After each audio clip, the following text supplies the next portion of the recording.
मुझे नेपाल से प्यार है, मुझे बालन शाह की जीत पर भी खुशी है। लेकिन एक बात है जो मुझे पिछले एक हफ्ते से सोने नहीं दे रही। दोस्तों, ये वीडियो नेपाल के बारे में है, लेकिन सिर्फ नेपाल के बारे में ही नहीं, ये उन 5 नामों के बारे में भी है जो आप भूल चुके हैं। अगर आप पिछले कुछ दिनों से ये रील देख रहे हैं तो नेपाल ने 10 डेज में कर दिया जो भारत 78 ईयर्स में भी नहीं कर पाया। तो आप एक बहुत पुरानी फिल्म देख रहे हैं और आपको ये पता भी नहीं है।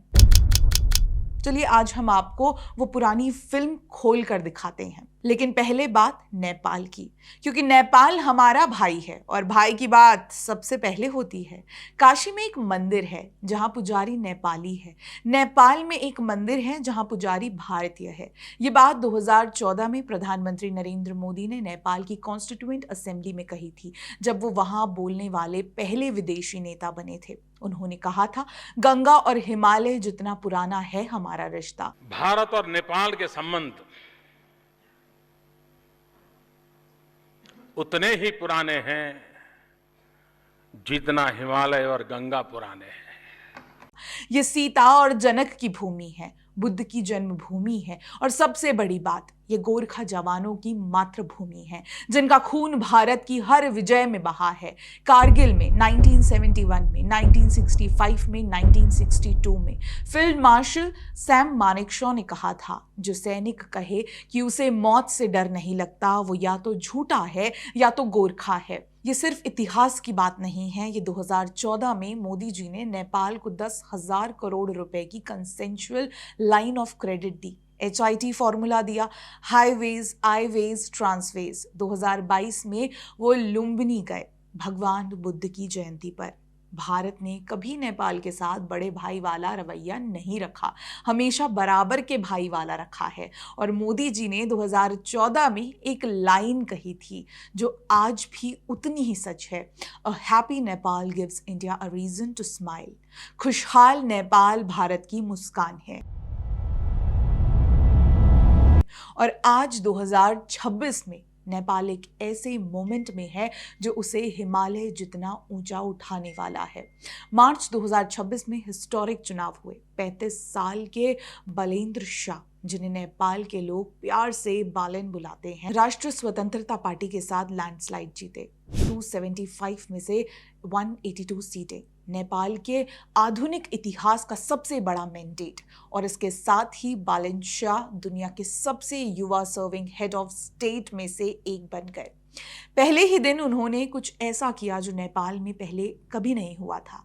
कैबिनेट की पहली बैठक में 100 पॉइंट रिफॉर्म एजेंडा पास किया, मिनिस्टर्स 22 से 17 करने का प्लान, VIP कल्चर खत्म करने का प्लान, क्लास 5 तक इंटरनल एग्जाम हटाने का decision, anti corruption task force, asset investigation 1990 तक जाएगी। पूर्व प्रधानमंत्री KP ओली और पूर्व गृह मंत्री रमेश लेखक को जेनजी आंदोलन की हिंसा की जांच में अरेस्ट किया गया। लेकिन ये रेवोल्यूशनरी मूवमेंट बालन शाह के अकेले की कहानी नहीं है, ये उन 76 नेपाली युवाओं की कहानी है जिन्होंने सितंबर 2025 में जान दी। जेनजी आंदोलन, 19 युवा पहले ही दिन मारे गए, 2000 से ज्यादा घायल, संसद जलाई गई, पुरानी सरकार गिरी। ये नेपाल के युवाओं का आंदोलन था जिन्होंने कहा, बस अब और नहीं। और बालन शाह उसी आंदोलन के कारण चुन कर आए हैं। उन पर एक भारी जिम्मेदारी है, शहीदों के परिवारों की, उन युवाओं की जो सड़कों पर थे, पूरे नेपाल की, और वो अपनी जिम्मेदारी निभा रहे हैं। और हम भारतीय बालन शाह की सफलता चाहते हैं, दिल से, पूरे दिल से, क्योंकि नेपाल की हर जीत हमारी जीत है। नेपाल का हर कामयाब रिफॉर्म हमारे लिए इंस्पिरेशन है और नेपाल के 76 शहीदों को न्याय मिलना हमारे लिए भी उतना ही जरूरी है जितना नेपाल के लिए। लेकिन यहीं से वो बात शुरू होती है जो मुझे सोने नहीं दे रही।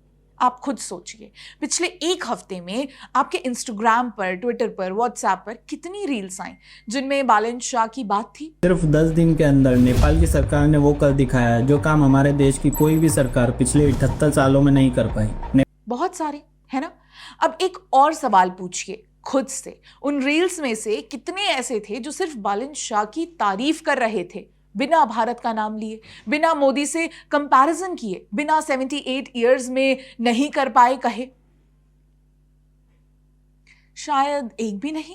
10 दिन, सिर्फ 10 दिनों में नेपाल सरकार ने वो कर दिया जो हमारे देश की कोई भी सरकार पिछले 78 सालों में नहीं कर पाई। सिर्फ 10 दिन के अंदर नेपाल की सरकार ने वो किया जो अपना देश 78 सालों के अंदर नहीं कर पाया।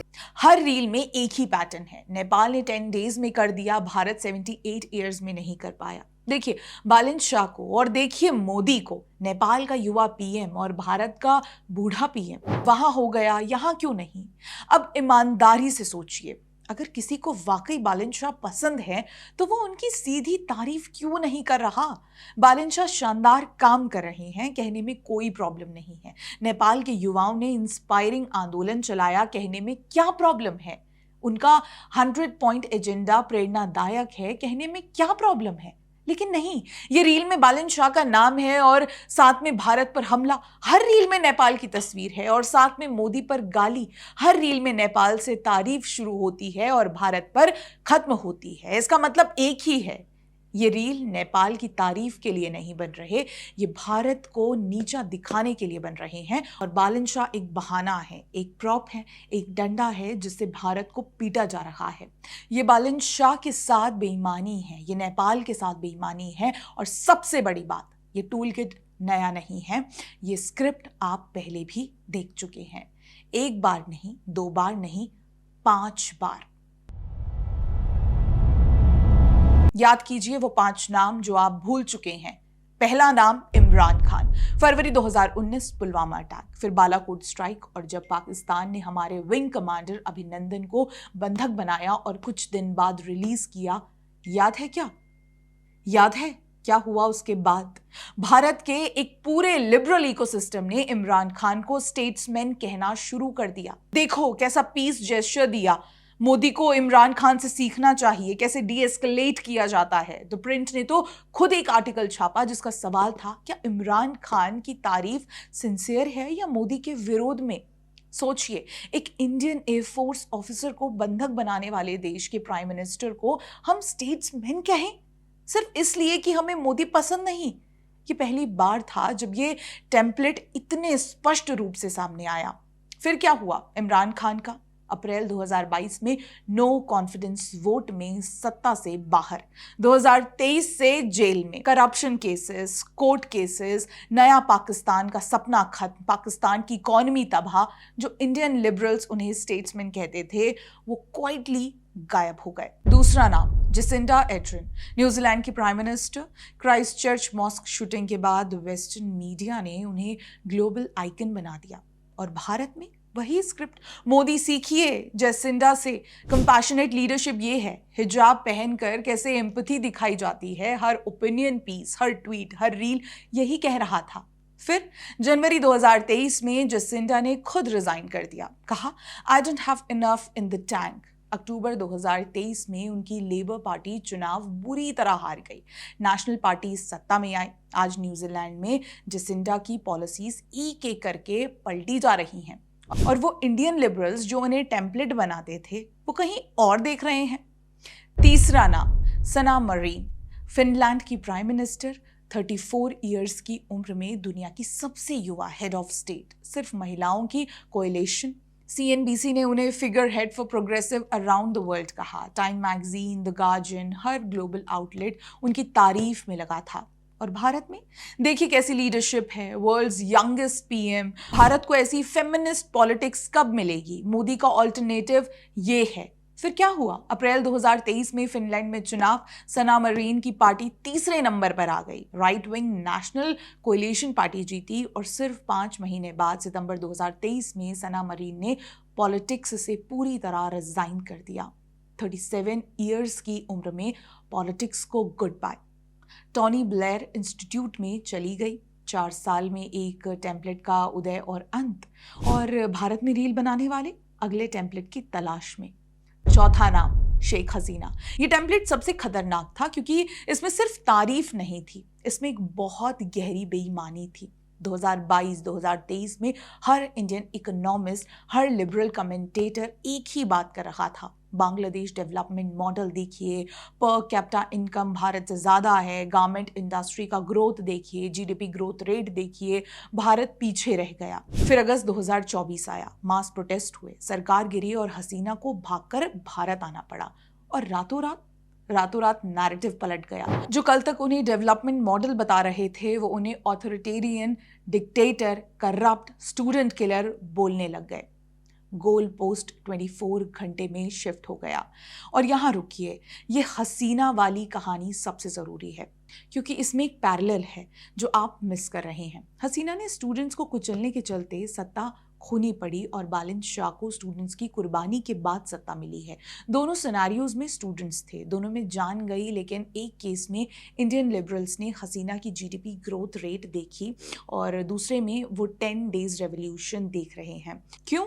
क्योंकि दोनों ही बार उनका असली मकसद नेपाल या बांग्लादेश नहीं था। उनका असली मकसद एक ही है, भारत और मोदी को नीचा दिखाना।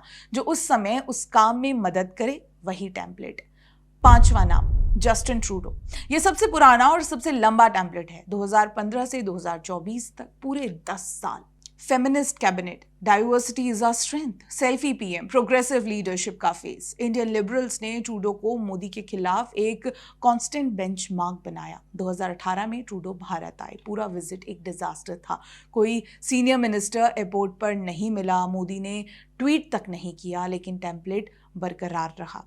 फिर क्या हुआ? ट्रूडो ने खालिस्तानियों को खुला संरक्षण दिया, निज्जर मामले पर आधारहीन आरोप लगाए, भारत कनाडा संबंध हिस्ट्री के सबसे निचले स्तर पर पहुंचे, कनाडा की इकोनॉमी डूबी, हाउसिंग क्राइसिस फटा, ट्रूडो की पब्लिक रेटिंग जमीन पर गिर गई और 2025 की शुरुआत में खुद लिबरल पार्टी ने ट्रूडो को हटाया।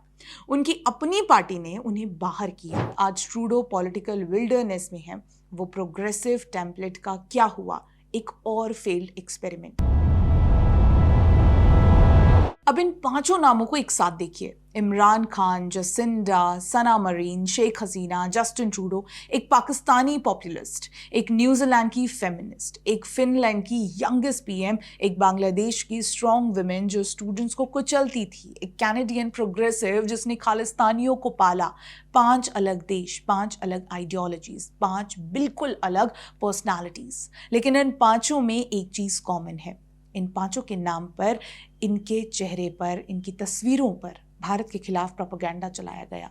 भारत को इनसे सीखना चाहिए, मोदी को इनसे सीखना चाहिए, वहां हो गया, भारत में क्यों नहीं? और 5 बिना एक्सेप्शन के 5 गिरे, चुनाव हारे, जेल गए, देश से भागे, अपनी ही पार्टी ने हटाया या पॉलिटिक्स से रिटायर हो गए। हर एक का टेम्पलेट कबाड़ में डाल दिया गया जिस दिन वो काम के नहीं रहे।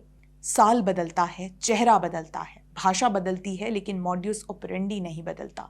हर बार कोई नया विदेशी नेता, हर बार वही एक वाक्य, वहां हो गया, भारत में क्यों नहीं? हर बार वही असली मकसद, भारत को नीचा दिखाना। और अब 2026 में 6ठा नाम, बालिन शाह। और यहीं आकर मेरी परेशानी शुरू होती है क्योंकि इमरान खान हमारे दुश्मन देश के पीएम थे। जसिंडा, सना, ट्रूडो हमसे हजारों किलोमीटर दूर थे। हसीना पड़ोसी थी जिनका रिलेशनशिप भारत के साथ ट्रांजैक्शनल था। लेकिन बालिन शाह हमारे भाई देश के प्राइम मिनिस्टर हैं। नेपाल कोई ट्रांजैक्शनल नेबर नहीं है। नेपाल हमारी सभ्यता का हिस्सा है, सीता की भूमि, बुद्ध की जन्मभूमि, गोरखा की मातृभूमि। और इसलिए ये प्रोपेगेंडा पहले से ज्यादा खतरनाक है क्योंकि जो लोग बालिन शाह को जसिंडा, सना, हसीना, ट्रूडो, इमरान की लाइन में खड़ा कर रहे हैं, वो एक साथी हिंदू राष्ट्र के प्रधानमंत्री को एक डिस्पोजेबल टेम्पलेट बना रहे हैं। जिस दिन बालिन शाह का ग्राफ नीचे जाएगा और हर नेता के ग्राफ में उतार चढ़ाव आता है, ये न्यूट्रल है, उस दिन यही रील बनाने वाले क्वाइटली अलग टेम्पलेट ढूंढने निकल जाएंगे। बालिन शाह का नाम भूल जाएंगे, जैसे इमरान को भूल गए, जैसे जसिंडा को भूले, जैसे सना को भूले, जैसे हसीना को पलट दिया, जैसे ट्रूडो का मजाक उड़ाया। और ये बालिन शाह के साथ सबसे बड़ी बेईमानी होगी, ये नेपाल के साथ सबसे बड़ी बेईमानी होगी, ये गंगा हिमालय जैसे रिश्ते के साथ बेईमानी होगी। और सबसे बड़ी बात, नेपाल को हमारे डिफेंडिंग की जरूरत नहीं है। नेपाल अपने पैरों पर खड़ा है। बालिन शाह अपनी लड़ाई लड़ रहे हैं और वो जीतेंगे।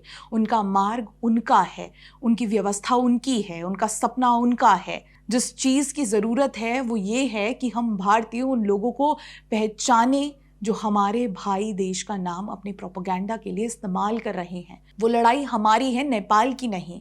वो हमारे अपने इकोसिस्टम की बेईमानी है और हमें ही उनका जवाब देना है।